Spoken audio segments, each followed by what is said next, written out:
العملاق العجوز اتعزم يتعشى مع ملكة إنجلترا. أول ما قعد على الكرسي كان هيقع من تقله. اضطروا يجيبوا سلم علشان يقدموا له الأكل، والسكينة والشوكة في إيده كانوا باينين زي سيف ومجرفة. العملاق العجوز بكل سهولة شال كومة عيش بالمجرفة، غمسها في البيض وبلعها في قضمة واحدة. ابتسامة ورضا طلعت على وشه.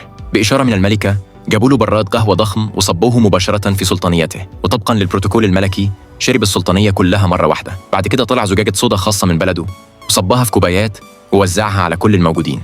لكن البنت أول ما شافت شكلها اتخضت. كل الناس خدوا الكوبايات وشربوا الصودا مرة واحدة، حتى الثلاثة كلاب الكرجي جم يدوقوا. بعد ثواني قليلة وشوشهم كلها بقت متلوية بطريقة. أول واحد فقد السيطرة كان خادم، وفي الآخر حتى الملكة ما استحملتش والصوت ملأ القصر كله.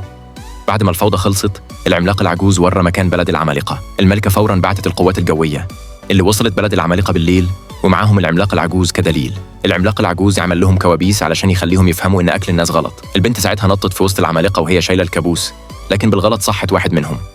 البنت على طول كسرت الإزازة فدخلت الكوابيس لكل العمالقة، ولما صحوا كانوا زعلانين جداً إنهم كانوا بياكلوا الناس.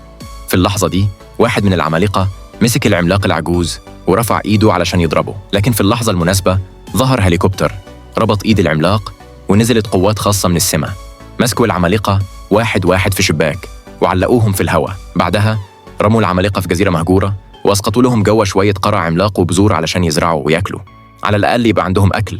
وبالنسبة لأكل الناس بقى مستحيل طول عمرهم.